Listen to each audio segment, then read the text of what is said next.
पूज्य श्री प्रेमानंद जी महाराज वो रोज सोहनी सेवा करते थे, झाड़ू लगाते थे पूरे वृंदावन में, यत्र तत्र जहां उनका मन करता था उसी कॉलोनी का आज पूरी सफाई करते। सुबह 4 बजे से उनका यही भजन था, यही संध्या थी, यही नाम जप था। सोहनी लेते और लेकर के बुहारते पूरे मार्ग को, और हमारी आपकी तरह नहीं जोर जोर से, नहीं, धीमे धीमे। उनके मन में यह भाव था कि वृंदावन श्री प्रिया प्रियतम का ही स्वरूप है, इनके प्रति मैं रोष नहीं करूंगा, धीमे धीमे। और जब बुहारते थे तो अपने नेत्रों से ध्यान पूर्वक ब्रज की रज को देखते थे, कहीं कोई चिन्ह दिख जाए, कहीं किशोरी जी के चरण रज दिख जाए, कहीं ठाकुर जी के चरण दिख जाए। करते करते जब वर्षों बीत गए तो किशोरी जी के मन में भाव आया, हम नित्य रास के लिए वृंदावन में जाते हैं और पूरे वृंदावन को सुव्यवस्थित महात्मा करके रखते हैं, और इनकी एक ही अभिलाषा है कि हमारे चरण चिन्ह इनको दिख जाएं। एक दिन किशोरी जी ने उनको अपने चरण चिन्ह का दर्शन कराया। वो चरण चिन्ह देख करके उनके मन में विश्वास हो गया कि हे श्यामा जो चरण चिन्ह है इसका मतलब चरण भी है, और चरण है तो मतलब आप भी हो। जब चरण चिन्ह तक ले ही आई हो तो आप अपने दर्शन भी करा दो। अब अगली उनकी स्थिति हो गई कि अब चरण चिन्ह नहीं, अब तो प्रत्यक्ष किशोरी जी को देखना है।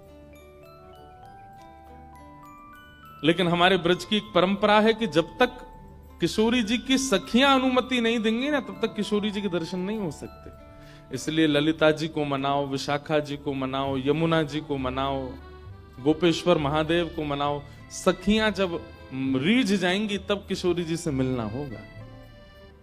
वृंदावन रस अलग है। अभी हम 15 तारीख से जो कथा करने वाले हैं वो वृंदावन रस के ही ऊपर है। 15 से लेकर के 18 अप्रैल तक गांधी धाम कच्छ गुजरात में, जहां पर वृंदावन रसामृत पद लिखा गया, वहां उस कथा को आप लाइव सुनना, उसमें वृंदावन रस की ज्यादा चर्चा करेंगे। तो जब तक ललिता विशाखा आदि सखियां अनुमति नहीं देती तब तक किशोरी जी के दर्शन नहीं होते। लेकिन किशोरी जी तो चाहती हैं कि उनको दर्शन दें। तो एक दिन किशोरी जी ने रास करते करते अपना नूपुर वहीं छोड़ दिया, और नूपुर छोड़ करके किशोरी जी निकुंज में चली गई। आप सुबह सुबह जब सोहनी करने आए तो आपको वो नूपुर मिला, और नूपुर देख करके वो आनंदित हो गए। इतना सुंदर नूपुर, ऐसी सुंदर उसकी कलाकृति, इतना हल्का उसका वजन, इतना सुंदर उसका स्वरूप।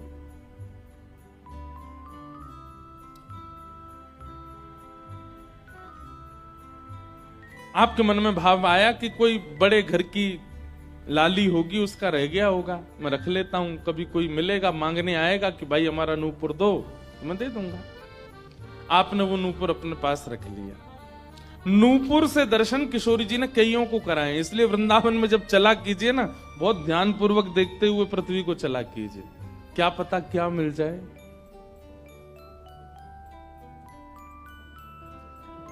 सूरदास जी को भी नूपुर से ही दर्शन हुए किशोरी जी के, और आज इन महापुरुष को भी हो रहे हैं। मुझे नाम स्मृति में नहीं आ रहा है, शायद संभवतः श्याम चरण दास जी नाम था। तो नूपुर को अपने पास रख लिया। किशोरी जी का नियम है कि जब रास में जाती हैं तो सब सखियां उनका श्रृंगार करती हैं, और एक एक श्रृंगार जो उन्होंने धारण किया है वो लिख लेती हैं। कानन में कुंडल पहने हैं, गले में ये हार पहना है, उसके ऊपर मोतिन की माला पहनी है, फिर गुंजा माला पहनी है, फिर नवलखा के हार पहने, हाथन में इतने कड़ूला पहने हैं, पैरन में पाजे। क्यों? बोले रास में श्याम सुंदर आते हैं, पता ना काचोरी करके भाग जाएं। अगर एक कम रह जाए तो फिर ठाकुर जी की शामत कहाँ है, हमारी श्री जी का श्रृंगार बताओ। इसलिए सब सखियां जो हैं किशोरी जी के सिर से लेकर नख तक एक एक श्रृंगार को लिख लेती हैं पहले, रास में भेजने से पहले, और फिर रास में आने के बाद, रास से आने के बाद फिर सब सखियां एक एक श्रृंगार एक बोलेगी, हाँ भाई कानन में ये कुंडल हैं, सिर पर ऐसा सुंदर वो है, गले में ऐसी माला है, हाथन में कड़ूला, पामन में ये 2 पाजेब हैं, सब गिनती करो, और एक एक करके उतारती जाती सखियां। आज किशोरी जी के चरणों का एक नूपुर नहीं। शाखा आदि बोली, हे श्यामाजू आपका एक नूपुर कहां गया? बोले अरे मो तो पतो ना है, सके नृत्य करते करते रह गए हो वृंदावन में। ललिता विशाखा बोली स्वर्ग के इंद्र के हाथी के दांतों से बना हुआ नूपुर है, वो सामान्य नूपुर नहीं है। आपके ऊपर तो कोटि कोटि ब्रह्मांड बारी बारी जाते हैं किशोरी जी, पर वो नूपुर ठाकुर जी ने आपको भेंट किए हैं, बड़े बहुमूल्य नूपुर हैं। अब किशोरी जी बोली मोह ना पता कहां रह गए हो कहीं पे। किशोरी जी तो मन बना चुकी है ना, दर्शन देना है उनको। तो ललिता विशाखा ने विचार किया कि हम ही जाती हैं, ढूंढ के आती हैं निकुंज में, कहां है, वृंदावन में।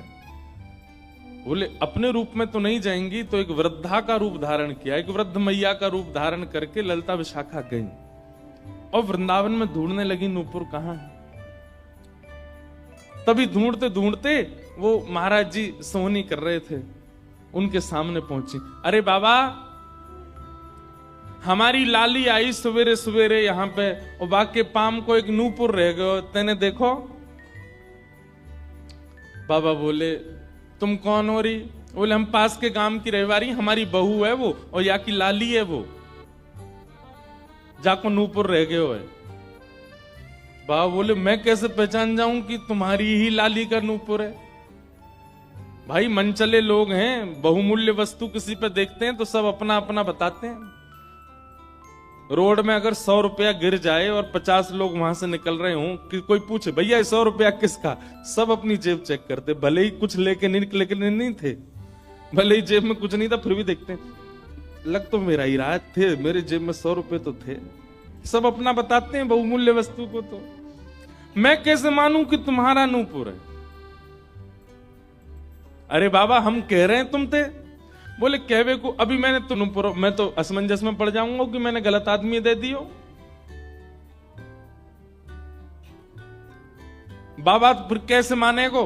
बोले एक नूपुर मेरे पास है, एक नूपुर तुम्हारी बहू ने ही पहन रखो होगो, वाकू ले आओ और यहां लाकर के मुझे पहले नूपुर की पहचान करा तो मैं दूसरा दे दूंगा। ललिता विशाखा बोली बड़ो चतुर बाबा है, श्री जी को बुला रहा है।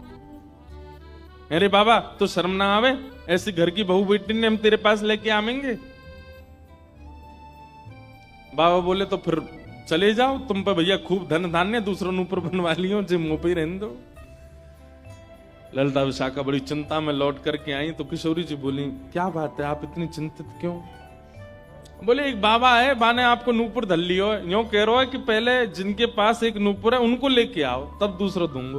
तो श्री जी बोली इसमें क्या देर है, फिर ले चलो, चलते हैं ना।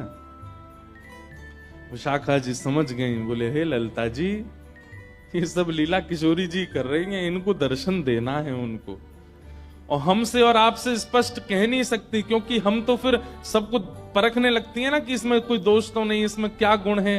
इसलिए किशोरी जी सीधे हमसे नहीं बोल करके और ये लीला कर रही हैं, इनको ले चलो। और किशोरी जी आई वृंदावन और महात्मा बैठे सोहनी कर रहे थे, और सामने से जैसे ही किशोरी जी को आते हुए देखा, बाबा ले हमारी बहू आ गई, अब नूपुर दे दे, देख यहाँ को नूपुर भी वैसा ही है।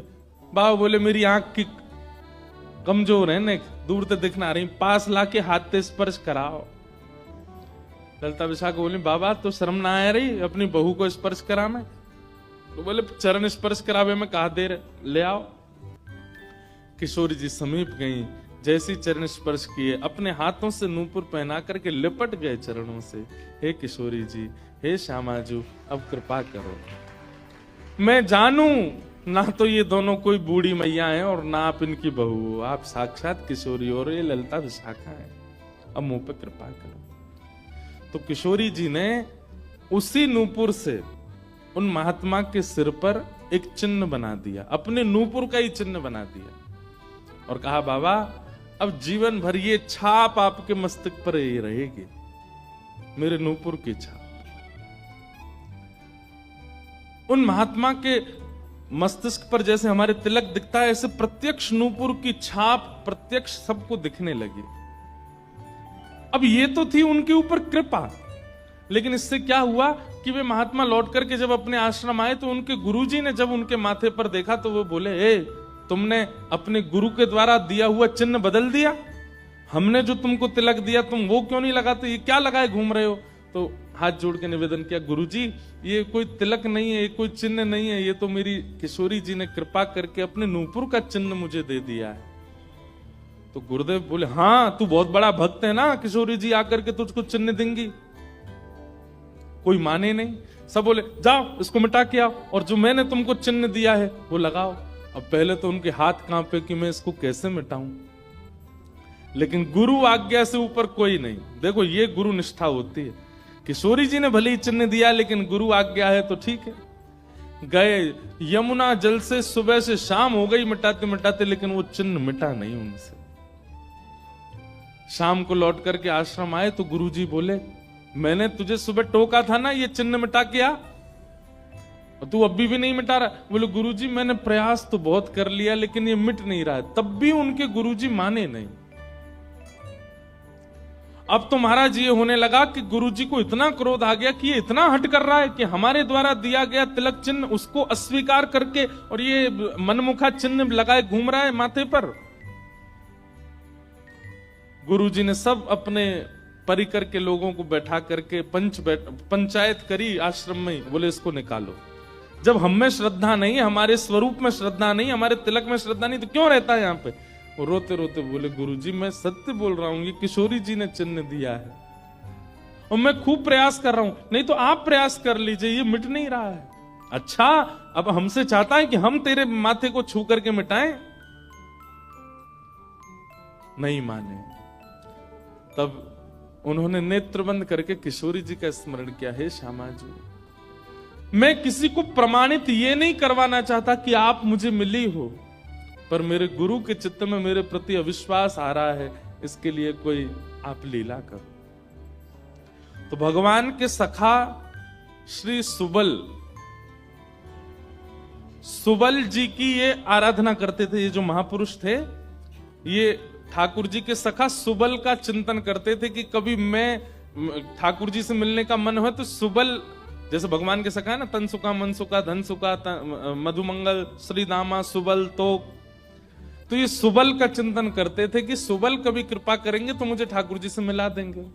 ऐसे सखियों का चिंतन करते हैं किशोरी जी के दर्शन करने वाले, और सखाओं का चिंतन करते हैं ठाकुर जी का दर्शन करने वाले। तो ये सुबल का चिंतन करते थे। तो किशोरी जी ने सुबल को बुलाया। सुबल आए, श्यामा जी आज्ञा करो। बोले आपको हमारा एक काम करना है। एक महात्मा पर हमने कृपा करके उसको अपने नूपुर का चिन्ह दिया है और उनके गुरुदेव को विश्वास नहीं हो रहा कि ये चिन्ह हमने दिया है, इसलिए वो आपकी आराधना करते हैं, आपको बहुत बचते हैं। आप जाकर के हमारी तरफ से ये प्रमाण दे दो कि हमने चिन्ह दिया, क्योंकि उस सभा में कई लोग ऐसे हैं जिनको मेरे दर्शन का अधिकार नहीं है और मैं तो जाना चाहती हूं पर ये ललिता विशाखा मुझे जाने नहीं देंगी, इसलिए आप जाकर के वहां प्रमाणित कर दो कि ये चिन्ह मैंने दिया है। तब भगवान के सखा सुबल साक्षात उस आश्रम में प्रकट हो गए और प्रकट होकर के जैसे देखा दिव्य देह, दिव्य तनु, दिव्य तेज निकल रहा है, सबने प्रणाम किया। बोले कि ये आपका परिचय। बोले मैं भगवान का सखा सुबल हूं। देख करके सबने बोले आप कैसे आए। बोले हे गुरुदेव आप अपने शिष्य पर इतने रोष कर रहे हो, ये चिन्ह ये किशोरी जी ने ही इनके माथे पर पधराया है, आप इनके ऊपर नाराज मत। अब सुबल प्रमाणित करके चले गए। अब क्या हुआ, गुरु जी को आत्मग्लानि होने लगी। बोले मैं गुरु हूं और मेरे चेला को ठाकुर जी मिल गए, श्री जी मिल गई और मुझे विश्वास नहीं हुआ। तब गुरु जी ने अपने गुरुजनों को, अपने श्रेष्ठ जनों से जाकर के कहा कि मुझसे अपराध बना है। ठीक है, गुरु शिष्य के ऊपर क्रोध कर सकता है, उसका कोई दंड नहीं होता, पर किशोरी जी के द्वारा कृपा की गई, मैंने उस पर प्रश्न चिन्ह उठा दिया, इसका तो मुझे दंड मिलना चाहिए।